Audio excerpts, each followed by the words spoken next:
Welcome back, everybody. I wanted to do a quick video on art store run supplies that I picked up. Some pretty cool things.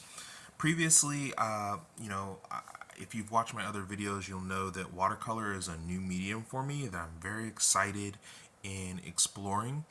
And so I went out when I first started working with watercolor, and I grabbed this large pad of watercolor paper, and it is, I'm pretty sure, cellulose based.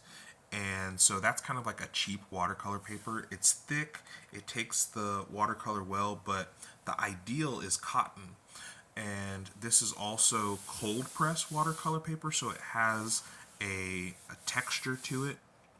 So I wanted to try the hot press watercolor paper, because I heard that for the purposes of illustration with watercolor, the hot press is nicer because it's easier to get details on.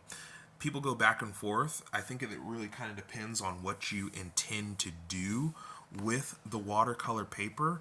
But I want to illustrate. I don't want to do landscapes or florals as much. I do want to do that a little bit, but I don't want to do that as much. So I got this watercolor paper block from Blick. I don't know if you guys have a Blick near you, but they're a really great art store. And this is hot press, 100% cotton. What's nice about the 100% cotton is that it's very tough. And so when you're working with watercolor, and you'll notice this on regular paper, is that as you brush on the paper, parts of the paper start to come off. So that's why you need a pretty strong watercolor paper, either made from cotton or cellulose. Now, cotton is the superior, and it is expensive. This pad, which has 20 sheets of paper, I believe costs about 20 bucks. And this is the cheapest. This is like the cheaper version. So it is expensive, and it's a kind of an expensive hobby.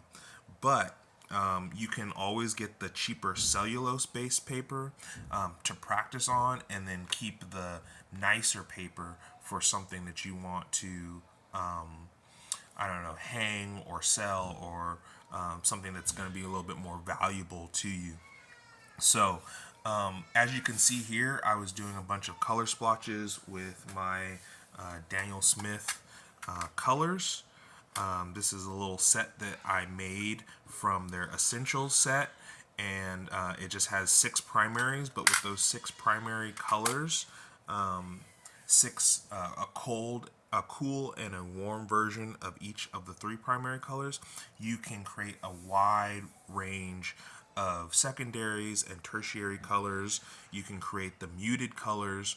So as you can see here, I started with like some greens, and I was just exploring by adding a little bit of different different hues to them, and I was able to create a lot of muted colors. In the future, I want to do a video on the importance of muted colors. Most of the things that you paint are going to be in muted colors, and then you want the more saturated colors for things to pop out. So if you make a picture with all saturated colors, it's going to be garish. It's going to not be as attractive to look at.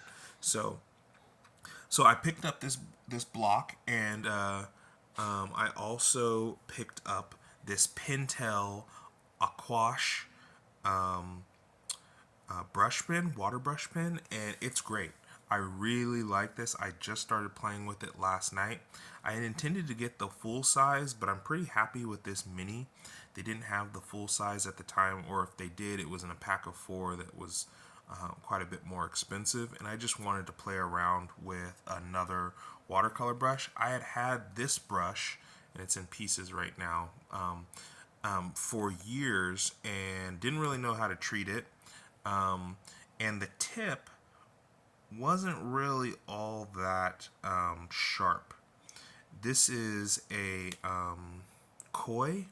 Comes with the set, the watercolor set, mini water brush, and it's pretty good. I don't have big complaints, other than I was finding it difficult to get it clean. So there's that. But other than that, and it not having a sharp tip, I wanted to try something different. So let's see, I think I watched Mind of Watercolor. His YouTube channel is a great YouTube channel on watercolor, and he did a review on different water brushes, and he said that he really liked this Pentel Aquash watercolor brush. So I went out and grabbed one, and I have to say it's got a really nice fine tip, and I like how it distributes the water. It's easy to clean. You just wipe it off on a rag, and you can see how colorful my rag is. This is actually an old cloth diaper, but it makes a really good like watercolor rag to clean your brush. So alright, I just wanted to make that quick video. If you're looking to get into watercolor and you don't want to get a bunch of expensive fancy brushes, or you're just looking for a way to add some color to your sketchbook, and you want something easy and portable, these water brushes are really great, and it avoids you from having to carry with you a large supply of water, or just water in general. I do like working when I'm at home with jars of water. I just find that I can clean my brushes super quickly, so it kind of makes the workflow a little bit more pleasant. But most of the time, I need something quick. And so, if you're going to do watercolor, you can do it in a sketchbook. Like this, with maybe like mixed media paper, but you're gonna get warping, and you're gonna get and it's going to eat away at the paper surface. So you can only do so much of a wash. That means so many layers working with the watercolor before the paper starts to break down. So what I would like to do in the future is get some of this very nice paper, this 100% cotton paper that is, what is it, 140 pound or 300 GSM, and make myself my own bound sketchbook. So another thing that's really nice about this hot press paper, before I leave you, is that it takes pen a lot better, whereas the rougher texture of the cold press paper doesn't lend itself very well to fine work with pen. It really is better for like landscapes or more abstract watercolor, but with the smooth texture of the hot press, it really makes a good mixed media surface. And being 100% cotton, it's archival, meaning that it'll last for a really long time, and it's just really good quality. So I'll stop the video here. Thank you. I'll do more art supply store run reviews in the future if I buy anything new that I find useful. If you found this video helpful, please consider leaving a like and subscribe. It helps the channel to grow, and that helps me to continue to be motivated to create this content for you guys. It's just something that I enjoy doing and want to share, and so I hope that it's valuable to you. Alright, thank you for watching, and I'll see you guys next time.